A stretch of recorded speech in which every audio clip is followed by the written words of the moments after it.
Avez-vous jamais entendu parler du 8e continent, cette gigantesque décharge de produits en plastique qui flotte dans le nord de du Pacifique, un désastre écologique, un piège pour les animaux marins qui ingèrent de minuscules particules de plastique avant de finir dans nos assiettes, ce qui nous expose à des maladies. Les sacs plastiques sont devenus un danger d'ampleur pour les écosystèmes jusqu'à 1000 ans avant de se décomposer. Le fragment entre dans la chaîne alimentaire et pose un problème sérieux pour la faune et la flore. Le combat contre les sacs plastiques est mondial. Le sens de cette énième journée sans plastique observée ce 3 juin 2024. Il est question de contribuer à la réduction des sacs plastiques, mais comment ? Malgré des mesures d'interdiction de la fabrication, de la possession, de la vente et de la distribution des sacs plastiques dans plusieurs pays, dont le Cameroun, avec une décision en 2012 entrée en vigueur en avril 2014, les sacs plastiques n'ont pas disparu de nos étals aux grandes dames. Ils se vendent bien plus cher. Twilight, ce soir, avec des experts criés sur le volet, vous propose des solutions innovantes. Bonsoir et bienvenue. Une pause et on se retrouve bien installé.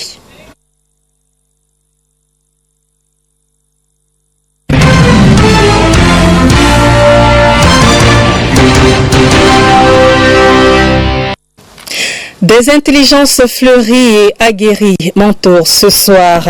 Stéphanie Ndiomo, chargée de programme à Fegrich et Beck Stephen, chargée du programme Environnement, Climat, Énergie à la fondation Friedrich Emberg, une fondation qui est donc engagée dans la réflexion, la sensibilisation et la promotion des politiques publiques climato-intelligentes. Bonsoir et bienvenue. Bonsoir madame, merci de nous accueillir sur ce plateau ce soir.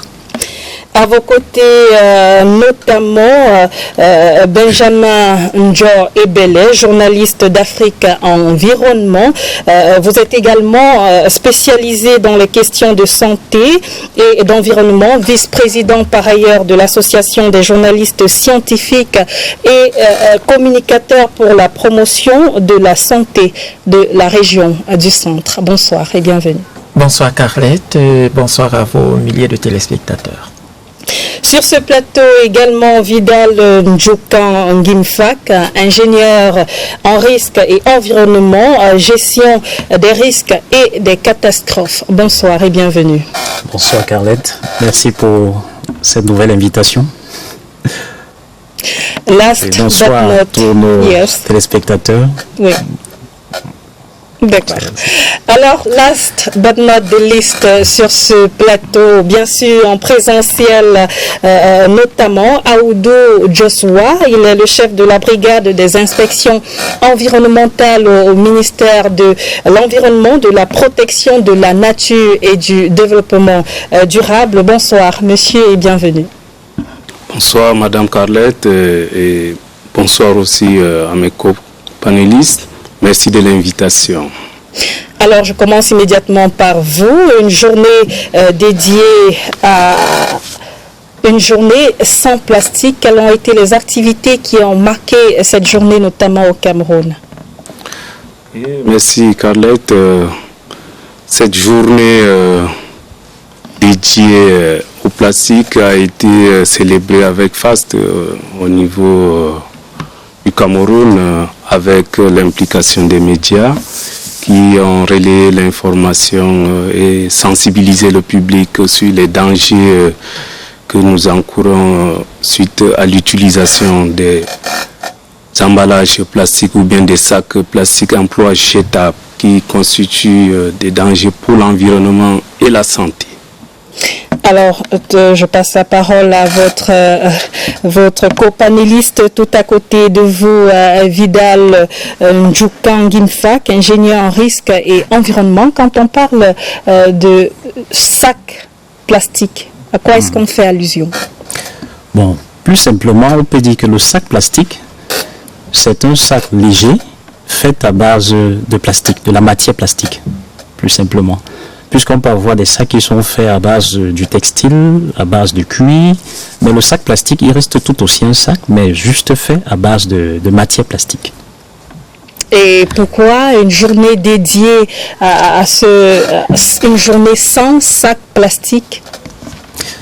Bon, une journée dédiée au plastique, ça il faut le dire d'entrée de jeu. Sans sac plastique. Sans sac plastique. C'est dit qu'ils sont dangereux, ces sacs plastiques? Bien entendu, les sacs plastiques posent d'énormes problèmes à notre environnement. Nous avons notamment l'enlaidissement du paysage. Nous avons des problèmes que les plastiques posent à la faune, à la flore, surtout la faune aquatique, puisque l'alimentation mondiale est aujourd'hui menacée par les maladies que nous retrouvons au niveau des ressources halieutiques. Nous avons des poissons qui ingèrent des nanoplastiques et ce nanoplastique finit par nous retrouver dans nos plats. Donc du côté alimentation, on retrouve cette menace. Bon, la sécurité alimentaire aussi se retrouve menacée parce que les plastiques qui se retrouvent dans le sol, au niveau des nanoplastiques, sont absorbés par les racines et lorsqu'ils arrivent dans la plante, ils bloquent la circulation des nutriments à la plante et de l'eau et entraînent également la modification de l'identité génétique de la plante, ce qui conduit à une plante qui est peu résistante et entraîne donc de mauvais rendements également. Donc, sur le plan floristique, les plastiques nous posent également des problèmes. Et maintenant, nous avons parlé ici récemment des inondations. Si nous regardons le paysage urbain, nous constatons aussi que ces plastiques nous posent des problèmes lorsqu'ils bouchent et les drains et les canalisations. Donc, c'est le moins qu'on puisse dire. Il y a d'autres problèmes encore plus profonds en ce qui concerne le plastique parce qu'ils sont présents dans la presque totalité de notre quotidien. Ils se retrouvent dans le bâtiment, dans l'électricité, dans les transports. Ils se retrouvent aussi dans certains produits que nous utilisons comme produits de beauté. Et maintenant, lorsqu'ils se retrouvent dans les égouts, si au niveau du traitement des bouts de vidange, ils parviennent à traverser cela, ils seront déversés comme effluents dans les eaux et retournés encore au plancton et ensuite aux poissons et après dans nos plats. Donc, on a tout intérêt à vraiment protéger l'environnement et se défaire des sacs plastiques. Vous avez parlé de présence, Benjamin Njor Ebele, journaliste d'Afrique Environnement. Quel est l'état des lieux aujourd'hui lorsqu'on parle de la pollution des sacs plastiques au Cameroun? Quand on parle de la pollution des sacs plastiques au Cameroun, il faut le souligner, il y a d'abord une résistance observée au niveau de l'utilisation de ces sacs-là. Quand on sait que le combat mené par les pouvoirs publics n'est pas toujours évident parce que nous nous rappelons très bien, c'est en 2014 que les pouvoirs publics ont interdit l'usage des plastiques, que ce soit des plastiques légers, que ce soit des plastiques épais en fonction de la fabrication. Ces deux types de plastiques ont été interdits, mais après la mesure, il y a eu un certain relâchement qui a été observé. De 2014 à 2024, nous nous rendons compte que la mesure piétine et il y a un manque de sensibilisation accrue, il y a un manque de communication entre les usagers parce que les usagers ne sont pas totalement conscients des dangers qu'ils encourent en utilisant les sacs plastiques. Donc, il y a un réel problème de sensibilisation quand on sait que parfois il faut attendre la journée pour en parler, alors que ça devait être une sensibilisation continuelle pour pouvoir alarmer ces populations qui en font un usage au quotidien. Alors là, ce sont des solutions que vous présentez. On y arrivera, notamment Stéphanie Ndiomo, chargée de programme à Friedrich Ebeck Stinfunk. On reste encore dans l'environnement. Quel est l'état des lieux? Est-ce qu'on retrouve le plastique vraiment partout, comme l'a décrit tout à l'heure Vidal Ndjoukan? Alors, madame, je voudrais, avant de présenter ici une statistique, rappeler que la matière plastique, c'est, excusez-moi, 1 seconde pour la production, 20 minutes en moyenne pour l'utilisation et 400 années pour la pollution. Et donc, en ce qui concerne quelques statistiques au Cameroun, notamment produites par le ministère de l'Environnement, de la Protection de la Nature et du Développement durable, on relève pour l'année 2023 600 000 tonnes de plastique présentes sur le territoire camerounais.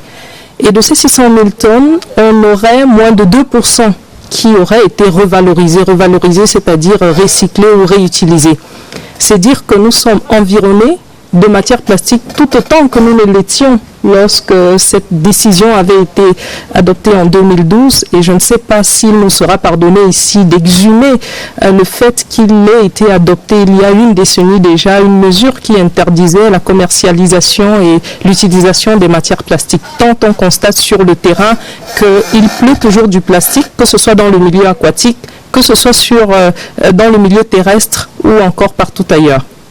Alors, vous relevez notamment cette décision de 2012 à la suite qui précède notamment l'arrêté de 2014 du gouvernement ou alors du ministère de l'Environnement, de la Protection de la Nature et du Développement durable qui interdit l'utilisation des emballages plastiques non biodégradables de moins de 60 microns. Alors, monsieur le chef de brigade, pourquoi moins de 60 microns? Ok. Pourquoi moins de 61 microns? C'est dire que les autres ne sont pas une gêne pour l'homme et pour la nature? Oui, le constat il est clair. Nous sommes partis d'une étude que nous avons eu à mener au niveau du ministère de l'Environnement. Cette étude a révélé que les emballages souples appelés emballages de caisse sont facilement envolés par l'air et se retrouvent dans la nature, difficile à récupérer. Et nous nous sommes dit, mais que faire? Et les animaux ingèrent facilement ce type d'emballage. Nous nous sommes dit, mais si les souples constituent un problème, que faire?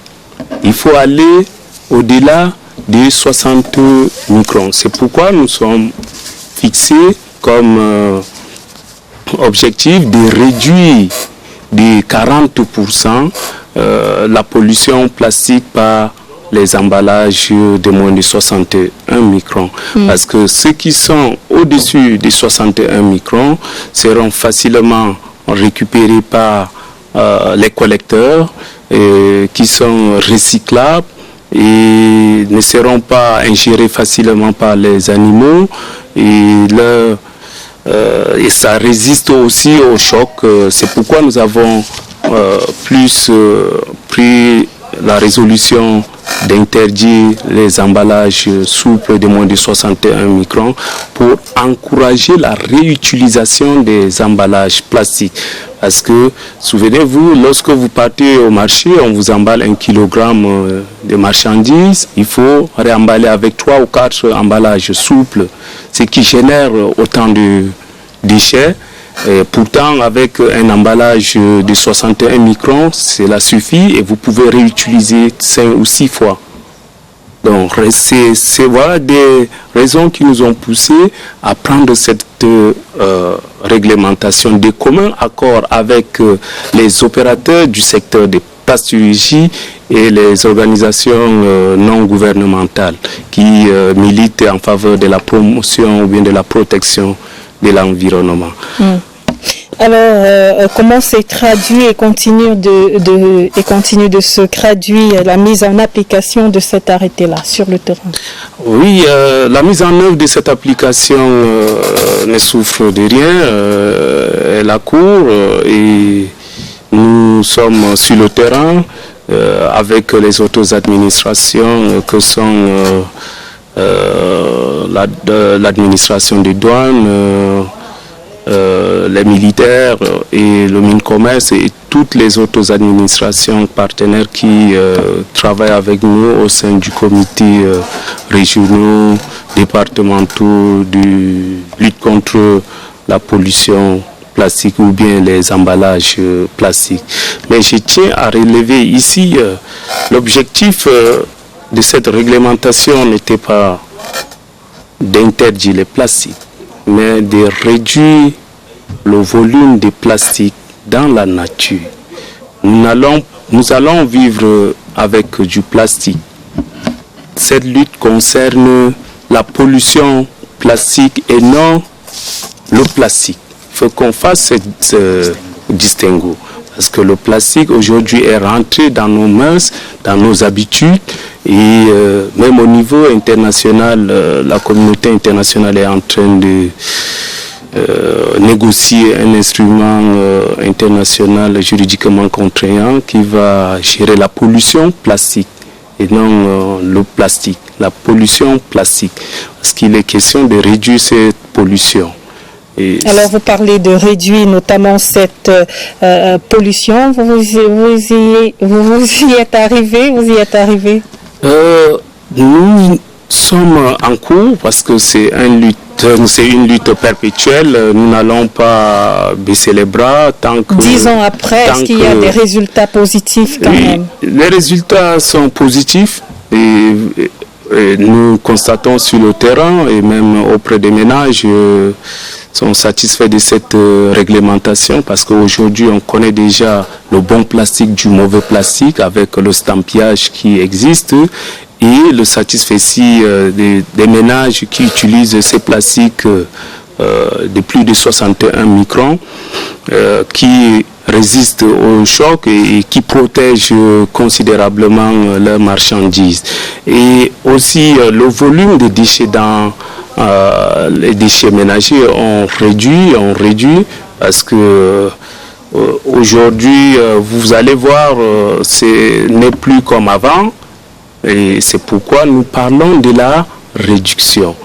Le monde continuera à vivre avec du plastique, mais nous devrons militer en faveur de la réduction de la pollution plastique. Alors Vidal Ndjoukan, quelle lecture faites-vous de cet arrêté qui date de 2014 et qui précède, comme on l'a dit, la décision de 2012 visant l'interdiction des plastiques non biodégradables de moins de 60 microns? Je dis, je rentre un peu dans le même sens que le chef de brigade a dit. Cet arrêté visait à réduire l'utilisation des plastiques de moins de 60 microns. Puisqu'ils sont les plus disponibles sur le marché, ils sont les plus utilisés, mais seulement les faits nous montrent autre chose. On se demande si l'arrêté était vraiment efficace. Donc je m'interroge, puisque lorsqu'on regarde l'article 3 interdit toute personne d'importer, de fabriquer, de commercialiser des plastiques de moins de 60... Article 3, alinéa 1er de cet arrêté 004 du 24 octobre 2012, bon, bien qu'il ait été validé en 2014, interdit des personnes de fabriquer, le commercialiser ou l'importer. Mais dans l'arrêté jusqu'aux dispositions finales, on ne trouve pas des mesures contraignantes. Vous savez, ce qui permet de donner la force à un arrêté d'interdiction comme celui-là, il faut un aspect sanction.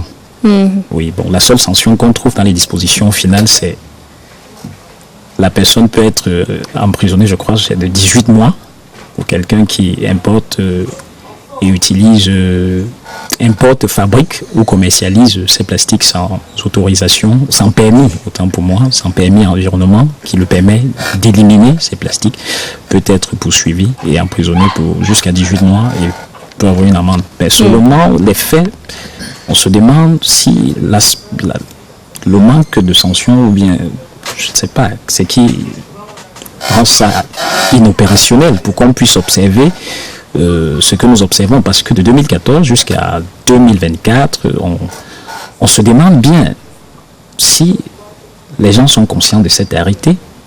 Parce qu'entre 2014 et 2015, on a constaté de nouvelles variétés de plastique sur le marché. Les gens faisaient des efforts à se passer des plastiques de moins de 60 microns. Ces plastiques qui sont revendus beaucoup plus cher. Oui, on a senti un peu une certaine prise de conscience dont je me dis, cette réalité doit connaître des éléments d'opérationnalisation et des amendements pour son applicabilité, pour plus d'efficace dans son applicabilité. Alors, Stéphanie Ndiomo, est-ce que vous pensez que la croisade contre les sacs plastiques au Cameroun est un slogan ou un véritable programme?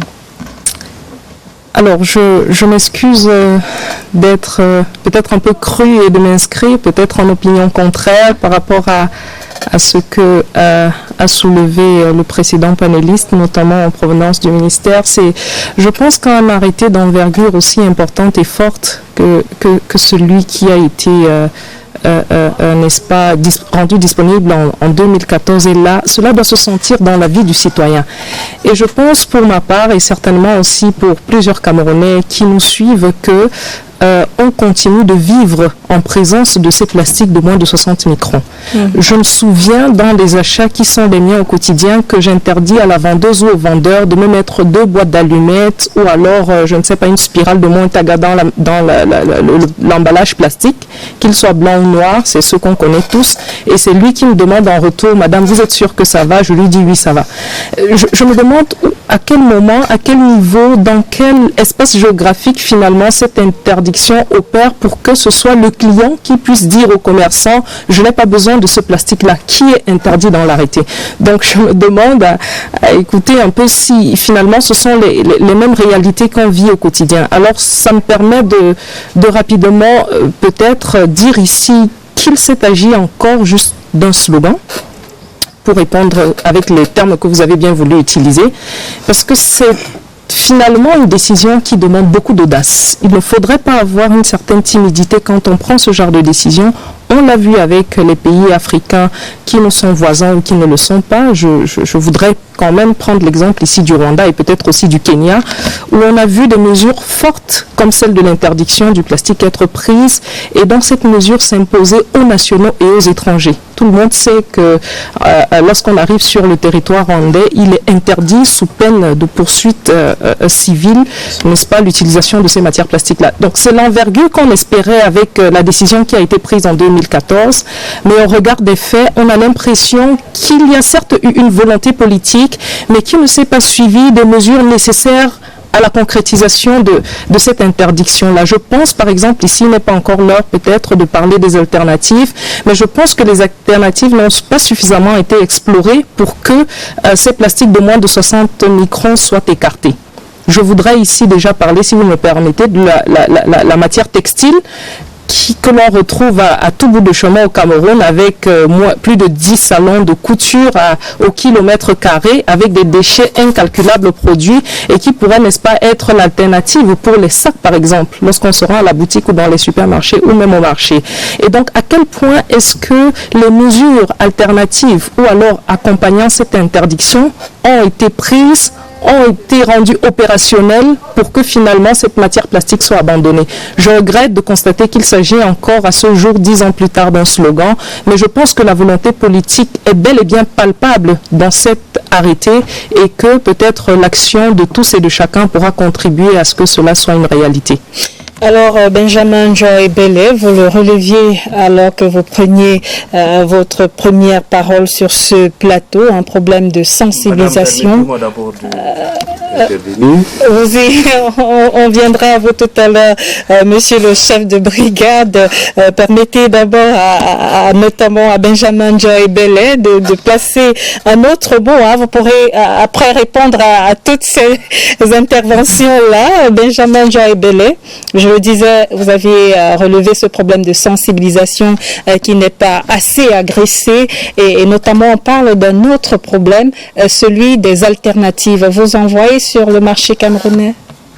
effectivement, les problèmes, les solutions qu'on peut parler en termes d'alternatives sont nombreuses, notamment au-delà des sur le marché, effectivement, au-delà des sacs en tissu, on peut également utiliser des sacs en papier. C'est vrai, avec la consommation de certains aliments peut-être frais, il y aura des problèmes au niveau de l'emballage, mais on pourra également utiliser des sacs en papier. Vous l'avez si bien dit, si vous permettez, je l'ai souligné d'entrée de jeu, l'arrêté a été implémenté sur le terrain en 2014 et on a constaté entre 2014 et 2016 qu'il y avait un réel désir des pouvoirs publics de sensibiliser et d'amener ces commerçants à implémenter ce plastique de moins de 61 microns. Mais par la suite, entre 2018 jusqu'à 2024, on a constaté un relâchement. Et le relâchement a entraîné le manque de sensibilisation et par ricochet, tous ces Camerounais, peut-être qu'ils nous écoutent, peut-être qu'ils ne nous écoutent pas, pour eux, ils ne font pas une différence entre le plastique de moins de 61 microns et le plastique d'usage continuel. Quand on se rend dans les marchés, quand on fait une descente sur le marché, on se rend compte que ça va dans tous les sens. On utilise du bon comme du mauvais et il n'y a pas un quelconque arbitrage, un quelconque arbitre qui va mettre fin à la récréation. Réaction, monsieur le chef de brigade. Voilà, oui, je vais commencer par les alternatives ou bien la sensibilisation dont a fait allusion journaliste. Mais je tiens à préciser que la pollution plastique nous interpelle nous tous. Nous sommes consommateurs de ces emballages plastiques.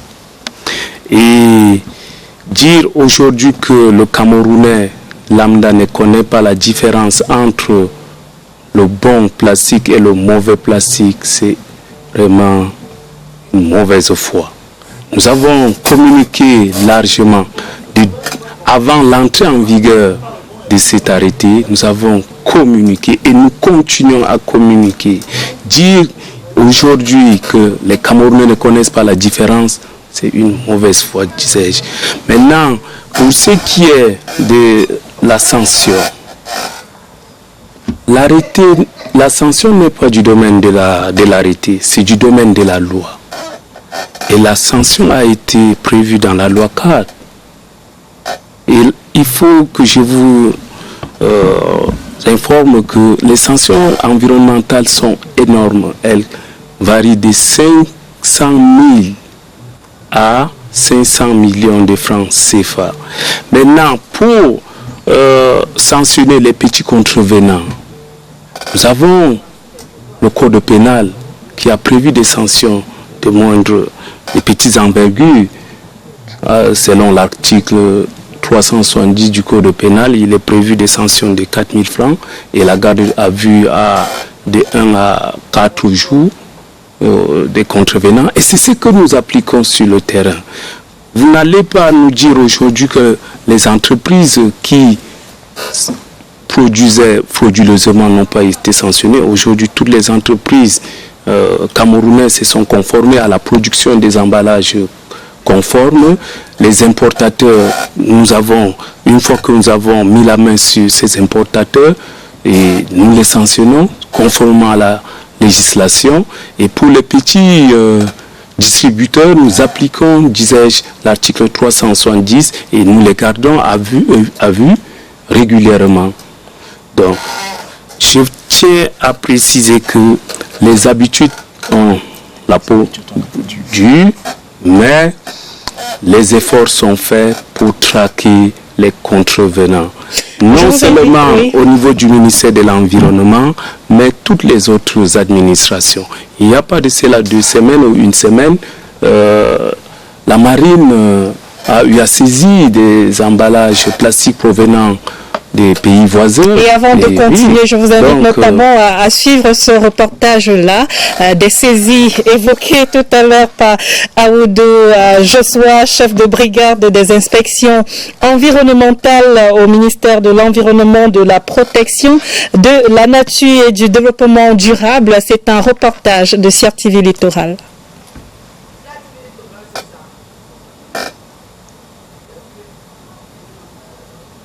A permis d'exposer l'importance de cette cargaison de sachets plastiques non biodégradables saisis par les éléments de la Marine nationale au cours d'une patrouille dans la nuit du 9 au 10 mai. 193 ballots de plastique de couleur noire, blanche et jaune contenant au total 1 666 000 emballages non biodégradables. Un modèle de collaboration réussi pour éradiquer la pollution par les sachets plastiques dans notre environnement. Le Cameroun a depuis 2012 l'interdiction des emballages plastiques. Nous saluons l'étroite collaboration de la marine de Douala.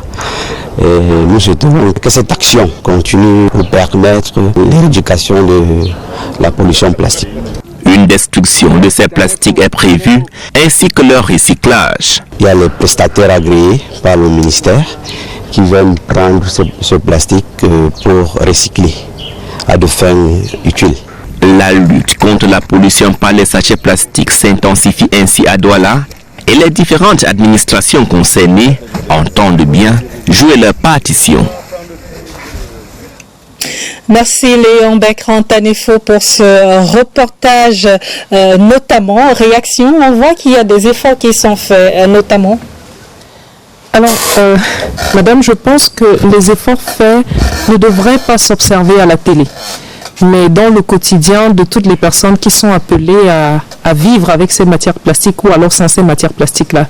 Il est vrai que des choses sont faites, mais à quel point elles se ressentent dans la vie des quotidiens. Écoutez, je réside à 100 francs de la poste centrale et l'exemple que je vous ai pris tout à l'heure, c'est d'être dans un espace où je refuse la matière plastique de moins de 60 microns. À partir de quel moment est-ce que la sensibilisation est faite? Est-ce que c'est à partir du moment où on peut avoir des rapports, où on peut avoir des reportages, ou alors à partir du moment où au quotidien, on se retrouve dans une situation où on refuse de nous servir avec ces matières plastiques-là. Donc c'est toute la question que je pose. Est-ce que les résultats finalement se vérifient à tout ce qui existe comme reportage ou finalement à la vie des citoyens qui est changée par une mesure qui se veut concrète et réelle sur le terrain? Réaction.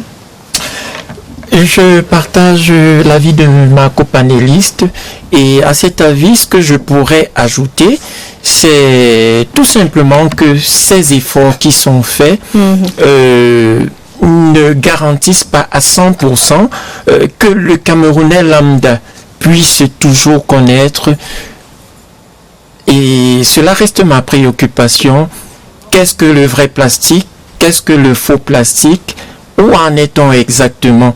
Donc, il y a un réel problème de sensibilisation qui se pose. La sensibilisation, elle ne doit pas être faite exclusivement quand il y a peut-être une entrée frauduleuse d'une cargaison de faux plastiques, mais elle doit être continuelle.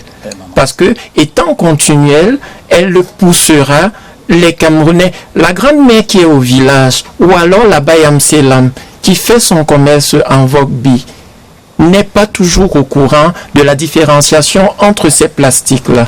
Alors, comment toucher cette Bayam Selam? Il faut aller vers elle à travers une campagne de masse et expliquer à celle-ci terre à terre certainement ce que c'est que le bon et le mauvais plastique. Vous allez avoir la réponse du chef de brigade des inspections environnementales sur ce plateau. Moi, j'ai envie de vous demander, Monsieur Aoudou Joshua, on l'a suivi dans ce reportage de Léon Bertrand-Tanefo, ces plastiques saisis-là qui sont destinés à être détruits ou recyclés sur ce pan-là. Comment est-ce qu'ils sont détruits et à qui est-ce qu'il y a des entreprises aujourd'hui à qui on les confie pour qu'ils soient recyclés, ces plastiques?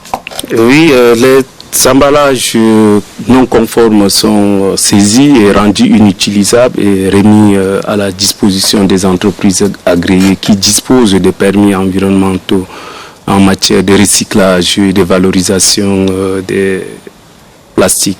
Aujourd'hui, le ministère de l'Environnement a eu à agréer plus de 338 entreprises qui font dans la fabrication, le recyclage, la collecte et la valorisation des emballages plastiques. Et je vais revenir sur la sensibilisation. On va y arriver. La sensibilisation. Je vous propose une pause sur ce plateau. C'est l'heure du journal Twilight vous revient dans une dizaine de minutes. Bon retour sur le plateau de Twilight. Le thème ce soir, pollution. Les sacs plastiques font de la résistance. Eh bien, c'est à l'occasion de la journée mondiale sans sac plastique célébrée ce mercredi 3 juillet 2024. Et monsieur le directeur, monsieur le chef de brigade des inspections environnementales au ministère de l'Environnement, de la protection de la nature et du développement durable, monsieur Aoudou Joshua, vous aviez la parole, vous vouliez revenir sur la sensibilisation, notamment la question est comment reconnaître les sacs plastiques autorisés sur le marché camerounais. Je voudrais commencer par faire la différence entre le bon plastique et le mauvais. Et je vais présenter donc le bon plastique. Le bon plastique, c'est celui qui est épais, qui dispose d'un cachet, ou bien nous disons communément c'est estampillé, avec des informations sur le producteur, le nom du producteur, l'adresse, l'épaisseur de l'emballage, le type du plastique, s'il est biodégradable ou non biodégradable. Ça, c'est ce qu'on appelle le bon plastique. Tandis que le mauvais plastique, c'est celui que vous utilisez une seule fois, emploi jetable, et qui nous provient de nos frontières, parce que nous partageons une grande frontière avec le grand voisin, dont les importateurs utilisent cette facilité pour rendre à nu les efforts consentis par le gouvernement en matière de lutte contre la pollution plastique. Donc aujourd'hui, tout Camerounais doit savoir, quand on lui présente le plastique, il doit chercher d'abord le cachet. Est-ce que ce plastique a un cachet? Est-ce qu'il est épais? Est-ce qu'il a l'information sur l'épaisseur? Parce que le fabricant doit préciser l'épaisseur, la biodégradabilité ou pas du plastique et les informations sur son adresse, le nom de sa structure et l'adresse, téléphone et l'emplacement. Donc nous invitons donc tout Camerounais à véhiculer ces messages. Donc comme vous dites, la sensibilisation elle est insuffisante, mais nous continuons à sensibiliser le public sur le danger que posent les plastiques, les emballages plastiques, pour arriver à la récupération. Parce que l'objectif infini, c'est de récupérer et débarrasser l'environnement des emballages plastiques. Et c'est ainsi qu'en avril 2023, le ministère de l'Environnement a élaboré et fait valider une stratégie nationale de lutte contre la pollution plastique. Et cette stratégie a prévu 5 axes pour combattre énergiquement les emballages plastiques et la pollution. Donc à travers la révision de la réglementation pour intégrer les nouvelles orientations au niveau international en matière de lutte contre la pollution plastique, il y a l'accompagnement des entreprises locales ou bien nationales qui font dans la récupération, le recyclage, l'incitation de ces entreprises. Il y a aussi la promotion des alternatives aux plastiques. Et aussi, nous avons prévu de renforcer les mesures financières pour lutter efficacement contre la pollution, sans toutefois oublier l'aspect sensibilisation, communication, information sur la pollution plastique. Voilà ce que je peux dire, c'est que le ministère de l'Environnement, de la protection de la nature et du développement fait pour rendre opérationnelle la lutte contre la pollution plastique, qui n'est pas pour nous un slogan, mais tout un programme, parce que le ministère en a fait tout un combat en prenant une stratégie qui sera mise en œuvre sur une période de 5 ans.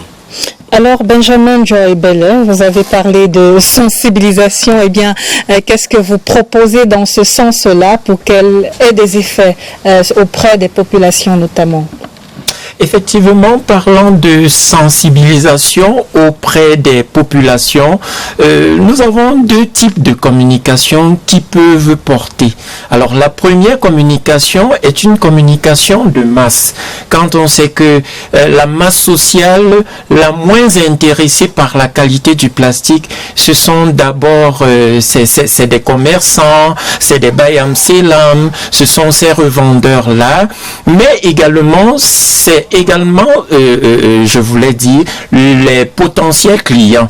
Alors, face à ce dilemme entre vrai et faux plastique, il peut y avoir des campagnes de descente sur les marchés, par exemple, c'est un exemple, consistant à sensibiliser et pourquoi pas à partager quelques échantillons de ce qu'on entend par vrai plastique.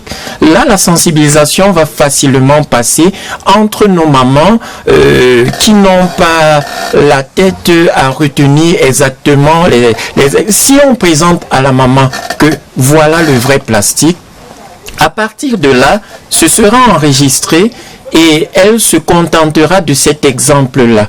Donc, première alternative, communication de masse. Deuxième alternative maintenant, nous sommes à l'ère du digital. Et facilement, on peut également employer des messages flash. À l'exemple de certains ministères qui veulent également sensibiliser les Camerounais sur la dangerosité de X ou Y éléments. Cela peut également être fait pour sensibiliser sur l'usage du faux plastique, ce que encourent les usagers du faux plastique et ceux qui le mettent sur le terrain. Ça peut être fait en message flash, mais également cette différenciation-là peut être véhiculée par un message flash. Alors voilà les tentatives de communication qui peuvent permettre aux Camerounais lambda de mieux acquérir la différence entre le faux et le vrai plastique. Et de mieux lutter contre la pollution. De ces déchets, de ces sacs plastiques-là. Eh bien, Vidal Ndjoukan, on parle aujourd'hui de valoriser le déchet plastique avec le recyclage des fibres. Par exemple, pour en faire des vêtements, quelles sont les autres solutions que vous proposez? Bon, comme autre solution, nous avons observé au niveau de la région du littoral toute une unité de production qui utilisait les troncs de bananiers plantés pour produire des sacs. Donc je pense que le gouvernement l'État par son gouvernement doit favoriser la promotion et la genèse de ce genre d'entreprise pour promouvoir l'utilisation, la production d'abord et l'utilisation de ce type de sac. Donc, c'est-à-dire, on transforme des troncs de bananes plantains en matériaux sous forme de papier biodégradables qui peuvent être réutilisés. Donc, ça, c'est un exemple d'élément local. Mais le tout, avant d'arriver même aux alternatives, vraiment, il importe de revenir à la gestion. Puisque le Cameroun a de très bons documents, nous avons de très bons textes. Sincèrement, nous n'avons pas grand-chose à envier à d'autres pays. Quand je regarde un peu le draft numéro 3 de la stratégie nationale de gestion des déchets, au regard des 10 principes énoncés dans cette stratégie pour la gestion des déchets, si on les respecte juste, on n'aura pas de souci. Parce que, et je m'appuie sur un principe par exemple, le principe de la hiérarchisation dans la gestion, qui parle de la prévention comme premier niveau de gestion, de la gestion, de la valorisation autant pour moi, et de l'élimination. Bon, si on essaie de respecter juste ce principe-là, La prévention qui implique quoi? Éviter de produire ou d'utiliser si ce n'est pas nécessaire. La valorisation qui implique le recyclage de ce qui a été utilisé. Et dans la valorisation, il y a des préalables qu'il faut mettre en place, notamment l'applicabilité du tri sélectif. Et maintenant, l'élimination, si jamais on n'a pas pu valoriser. Encore que, il faut le dire, le recyclage du plastique n'est pas une panacée. Cela n'a pas toujours répondu à la question de la gestion de la pollution par les plastiques. Alors Stéphanie Ndiomo, vous êtes chargée de programmes, notamment programme environnement et climat énergie à la fondation Friedrich Ebert, engagée dans la réflexion, la sensibilisation et la promotion des politiques publiques climato-intelligentes. Quelles sont vos propositions pour lutter contre la pollution des sacs plastiques? Alors madame, déjà je voudrais signaler qu'au moment où nous sommes sur ce plateau, il se tient à Brazzaville une conférence internationale sur la forestation et la reforestation qui vise dans une certaine mesure aussi la restauration des terres. Le Cameroun est inscrit depuis plusieurs années dans un projet qui se nomme AFR 100 qui vise aussi la restauration des terres dégradées. Et donc les questions qu'on se pose quand on voit encore cette mine de plastique sur nos territoires, c'est de savoir quel est le sort de tous ces projets si en amont cette question de plastique n'est pas réglée. Et pourtant aujourd'hui nous avons quand même la chance de retrouver le déchet en général et le plastique en particulier dans ce qu'on appelle la Bible du climat, qui est la contribution déterminée au niveau national en 3e position comme source d'émissions de gaz à effet de serre. Et tout ce qui est cité, heureusement, dans ce document de contribution déterminé au niveau national, donne l'opportunité au Cameroun de saisir à l'échelle internationale plusieurs financements à mesure de transformer ces matières plastiques-là. Aujourd'hui, au Cameroun, on appelle encore les plastiques ordures, pourtant dans d'autres contrées, ça s'appelle ordures. Parce que c'est des matières finalement qui ont permis la réalisation de beaucoup d'ouvrages. Les pavés écologiques, vous en avez certainement entendu parler, c'est fait à partir de matières plastiques. C'est déjà fait au Cameroun, notamment par un promoteur très connu, le très célèbre Roger Milan. Oui. Tout à fait. Donc il y a ce savoir local, artisanal, qui donne aussi matière à transformer tout ce qui est plastique en fauteuil, en chaise, en pirogue aussi. On en a vu aussi à Kribi, des pirogues comme ça faites à partir de matières plastiques. Donc je pense aujourd'hui en termes de choses à faire, c'est de voir finalement le plastique non plus comme un problème, ce qui existe, mais comme une opportunité d'être transformé pour résoudre un certain nombre de problèmes quotidiens des Camerounais, mais sans oublier aussi le travail qui doit être fait en amont et qui a été notamment cité par les différents copanélistes, c'est-à-dire travailler à la réduction et à l'importation de cette matière-là sur le territoire camerounais.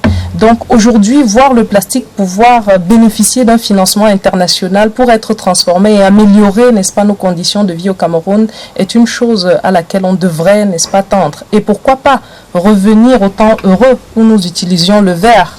Vous vous souveniez de tout ce qui était comme emballage de nos boissons, c'était en verre. Pourquoi pas réfléchir aussi à ce passé-là qui pourrait être notre futur?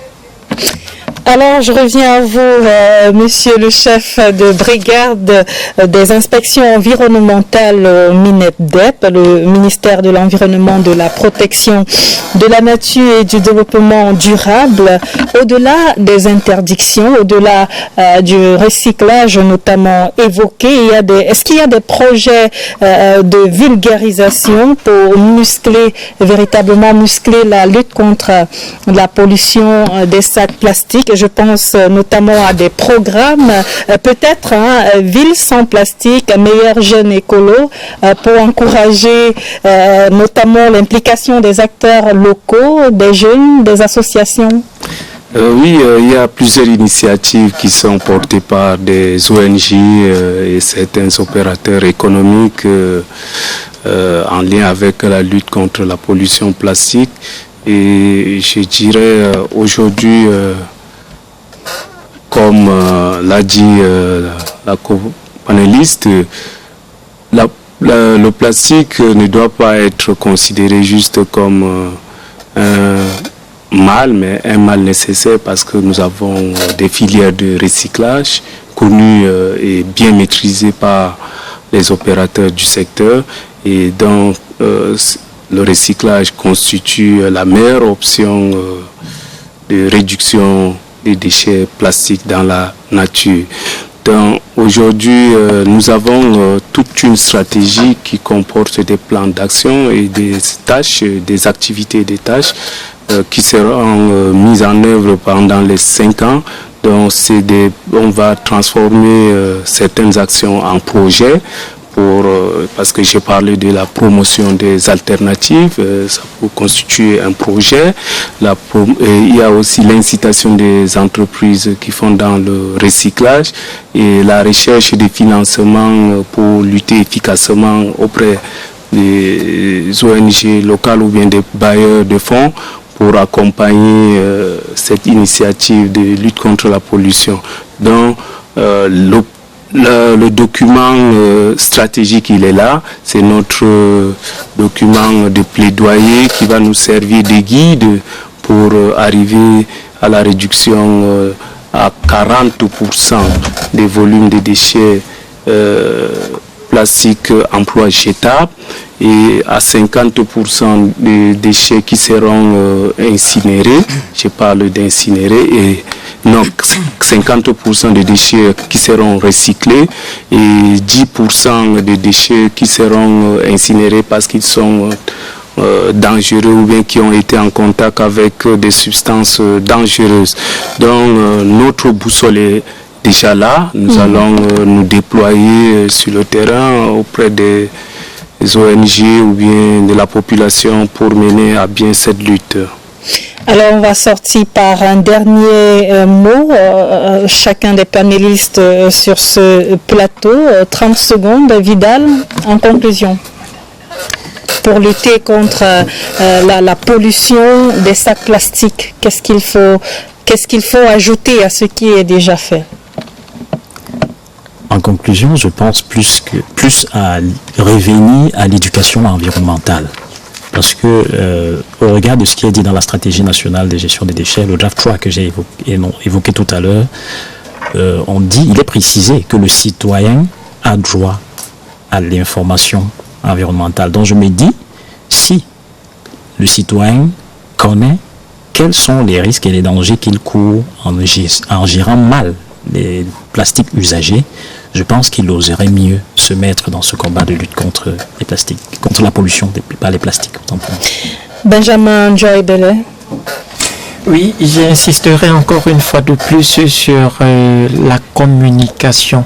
Certes, nous faisons des articles de presse pour sensibiliser les populations, mais il est bon que les pouvoirs publics, dont je salue déjà les efforts consentis pour la sensibilisation, mettent davantage un coup d'accélérateur pour ce qui est de la sensibilisation des masses et pourquoi pas entrevoir des alternatives à l'exemple de la communication digitale.